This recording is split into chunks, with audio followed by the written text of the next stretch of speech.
Assalamualaikum and salam sejahtera kepada penonton dan juga 3 panel kita yang hadir ke forum pada petang ini.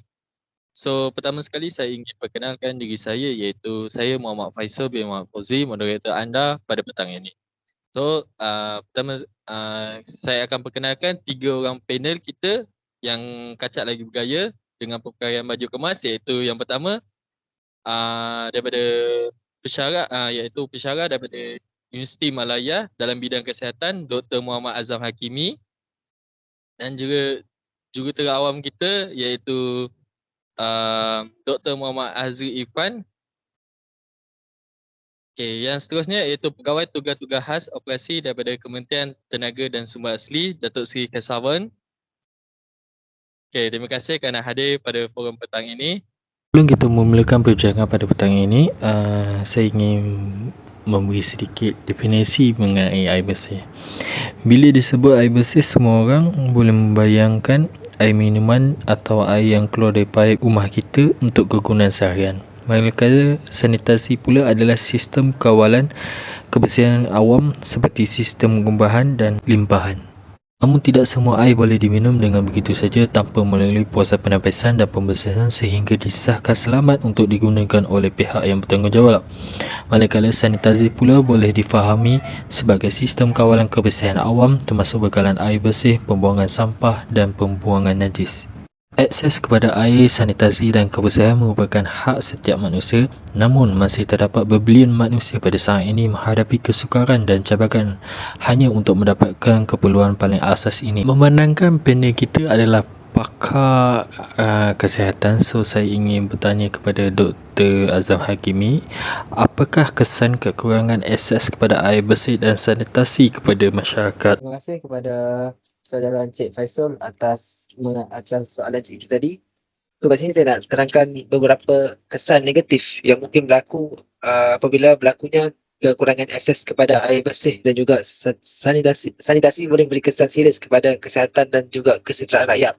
Yang pertama, penyebaran penyakit, di mana kekurangan air bersih dan sanitasi boleh menyebabkan penyebaran penyakit seperti cilik-bilik, taun dan lain-lain. Penyakit ini boleh menyebabkan berlakunya kematian, terutamanya kepada kanak-kanak berusia 9 tahun ke bawah dan juga orang dewasa yang muda.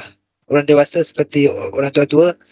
Dan masalah pemakanan di mana kekurangan akses kepada air bersih boleh menyebabkan kelaparan dan masalah pemakanan kerana orang ramai tidak mempunyai akses yang mencukupi untuk mencuci buah-buahan dan sayur-sayuran yang mereka makan dan juga untuk memasak makanan dengan lebih bersih. Yang tiga adalah masalah kesihatan, di mana kekurangan akses kepada sanitasi boleh menyebabkan berlakunya masalah kesihatan. Terutamanya ianya berlaku kepada kaum wanita, di mana keadaan kebersihan yang buruk boleh menyebabkan berlakunya jangkitan saluran kencing dan masalah kesihatan. Yang keempat adalah kesan pada sekitar, di mana berlakunya pembuangan sisa makanan dan juga domestik yang tidak diuruskan dengan betul boleh mencemarkan sungai dan juga sumber air. Dan juga ia akan mengurangkan kualiti air dan juga mengancam kehidupan alam sekitar. So keseluruhannya, kekurangan akses kepada air yang selamat dan sanitasi boleh membawa kepada masalah kesihatan yang serius. Dan juga oleh itu ia sangat penting untuk memastikan semua orang mempunyai akses yang mencukupi kepada air bersih. Itu daripada saya. So saya balikkan soal, saya sesalkan kepada Cik Faisal.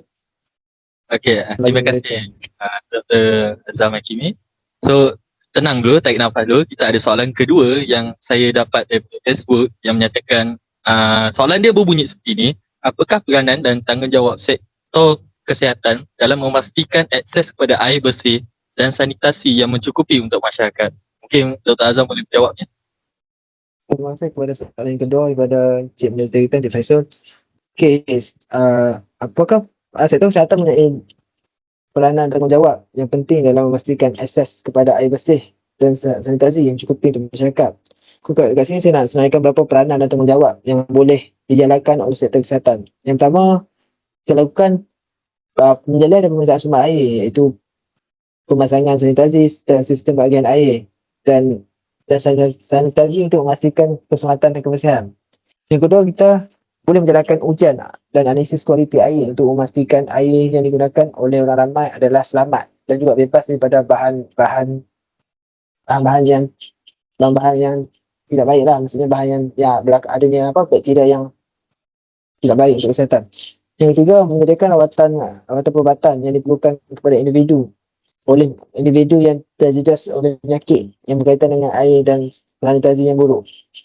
Yang kelima, pendidikan awal tentang kepentingan air bersih dan juga sanitasi dalam mengekalkan kesihatan dan juga mencegah penyakit berkaitan dengan air dan sanitasi yang buruk. Semua itu kita tengok sektor kesihatan memainkan peranan yang penting lah dalam memastikan rakyat mendapat akses yang mencukupi.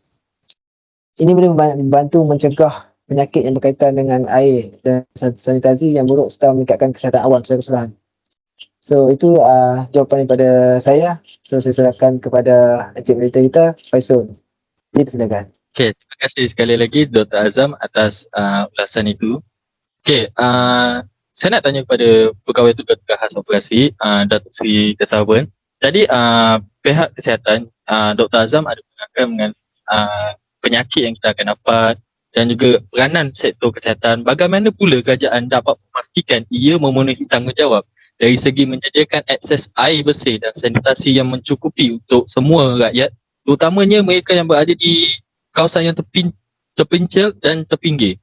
Mungkin Datuk Seri Kesawan boleh menjawab. Terima kasih. Baik, terima kasih kepada saudara kita. Okay. Seperti mana yang telah diuraikan dan diterangkan oleh Dr. Azam mengenai kesan air bersih dan kekurangan air bersih dan sanitasi. Pihak kami selaku kerajaan telah membawa sesuatu dasar bahan yang bernama WSP 2040. Okay. Pengurusan sumber air sepadan merentasi semua peringkat dan sektor bagi memastikan pelaksanaan yang efektif dalam pengurusan sumber air negara dan perempuan. Penubuhan pusat data dan pendidikan pembangunan komersialan dan inovasi untuk menjalankan perancangan secara strategik yang juga bertindak sebagai pemacu untuk membangunkan kepakaran dan teknologi inovatif dalam sektor air. Siagan sektor air ke arah pelaksanaan ayat 4.0 serta penggunaan teknologi pintar untuk memacu pembangunan sektor air secara total. Okay. Itu merupakan sedikit ringkas tentang WSD 2040. Baik, saya kembali kepada soalan tadi. Okay. Terdapat juga beberapa cara yang boleh dilakukan oleh kerajaan pihak kami untuk memastikan tanggungjawab ini ditunaikan dalam menyediakan akses air bersih dan sanitasi yang mencukupi untuk semua rakyat, terutamanya mereka yang berada di kawasan terpencil atau terpinggir. Okay. Antaranya ialah kami ingin membuat plan yang strategik dalam jangka panjang seperti mana yang kita tadi 2040 untuk memastikan infrastruktur air bersih dan sanitasi dipenuhi di semua kawasan. Selain itu, kerajaan juga menetapkan keutamaan bagi kawasan yang paling memerlukan infrastruktur air bersih dan sanitasi.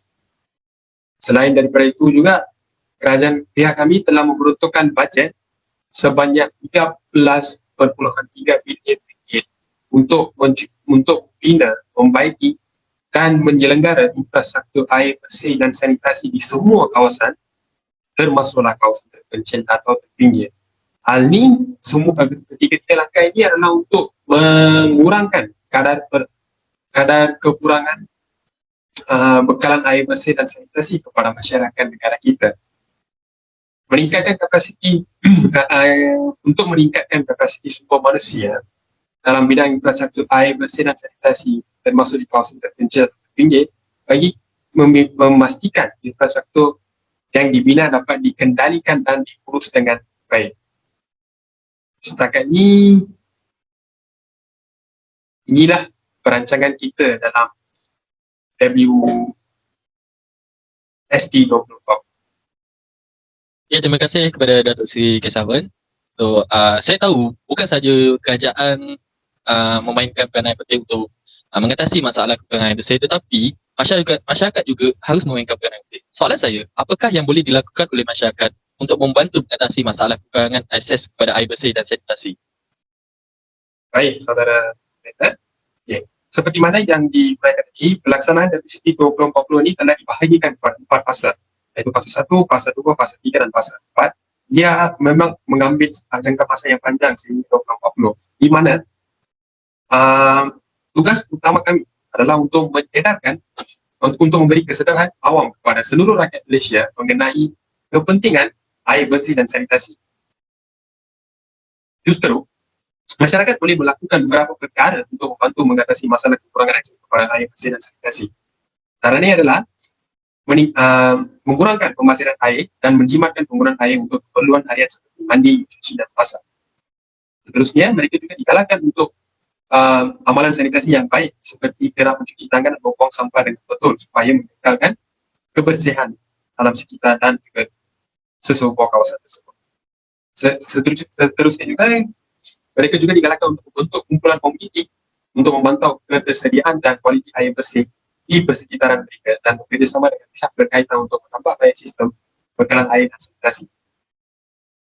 Dan juga mereka boleh juga mengumpul dana dan derma mengambil peranan aktif dalam sumber air dan aktiviti pengurusan alam sekitar seperti pengurusan sisa dan penanaman pokok. Penanaman pokok ini amat digalakkan supaya semua orang menanam pokok untuk melestarikan alam sekitar yang kita sedia ada. Okay. Selanjutnya, dengan dasar-dasar dan plan perancangan pihak kami telah appoint seorang jurutera untuk mengambil tindakan yang inovatif dan juga memperuntukkan sesuatu ideologi yang cukup hebat untuk mengelakkan masalah ini untuk teruskan pada masa yang akan datang. So dengan ini saya ingin menjemput Dr. Azri untuk menerangkan sedikit tentang peranan seorang jurutera dalam mengatasi masalah. Dipersilakan. Okey, terima kasih Datuk Seri Kesawa selaku wakil kerajaan. Okey, di sini ada beberapa peranan yang dapat menyelesaikan masalah kekurangan akses air bersih dan sanitasi. Okey, peranan yang pertama adalah jurutera boleh merancang dan mereka bentuk sistem bekalan air dan sanitasi yang berkesan dan cekap untuk memenuhi keperluan masyarakat. Selain itu, jurutera boleh mengetuai pembinaan sistem bekalan air dan sanitasi serta melakukan penyelenggaraan dan pembaikan pada sistem sedia ada. Okey, ini part yang paling penting. Kita perlu mengadakan atau mewujudkan inovasi teknologi. Jurutera boleh membangunkan teknologi baru dan inovatif untuk meningkatkan kecekapan dan keberkesanan sistem bekalan air dan sanitasi. Okey, last sekali adalah latihan dan pendidikan kepada masyarakat tentang kepentingan air bersih dan sanitasi dan cara menggunakan bekalan air dan sistem sanitasi dengan betul. Okey, itu sahaja daripada saya. Ada soalan lain? Terima kasih kepada Dr. Azri Irfan atas lontaran konsep yang berfalsafah lagi si merdu juga suara panel kita ya. Okay. Jadi mungkin bagi pihak kesihatan untuk Dr. Azam, mungkin ada soalan yang ingin diberikan kepada jurutera kita. Okey, kalau kita tengok sekarang ni di mana terdapat banyak infrastruktur air ataupun kelengkapan yang dibuat oleh jurutera untuk memastikan bahagian air itu sampai ke masyarakat. Tetapi kita tengok terdapatnya kualiti dalam bahagian air itu. So soalan saya, bagaimanakah engineer untuk memastikan infrastruktur air dan sanitasi dibina dengan cekap dan berkesan? Itu soalan saya kepada engineer kita. Terima kasih. Okey, terima kasih. Siapa? Dr. Azam Muhammad Faisal? Dr. Azam Okey. Ya betul. Okay, jurutera bagi memastikan infrastruktur air dan sanitasi dibina dengan cekap dan berkesan, jurutera boleh menjalankan kajian kebolehbelaksanaan sebelum memulakan projek infrastruktur bekalan air dan sanitasi. Kajian ini mungkin termasuk penilaian keperluan komuniti, keadaan persekitaran dan teknologi yang sesuai untuk kawasan tersebut.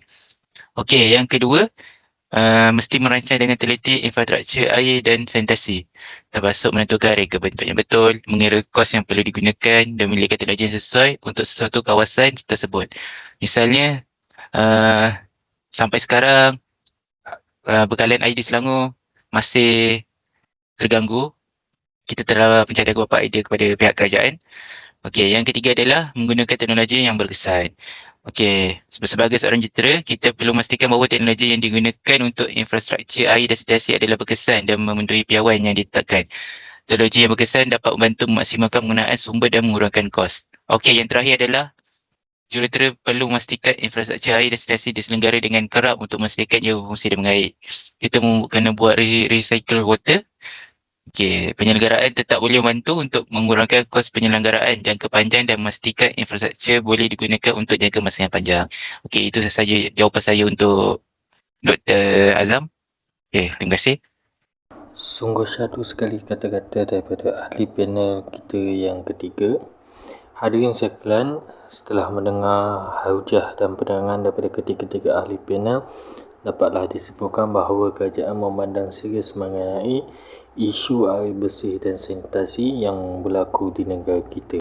Saya berharap semua pihak dapat mengambil tindakan segera mengenai isu air bersih yang berlaku di negara-negara Asia, terutamanya di Malaysia. Tiada gunanya pelbagai akta digubah jika tiada keazaman untuk menguatkuasakan akta-akta tersebut.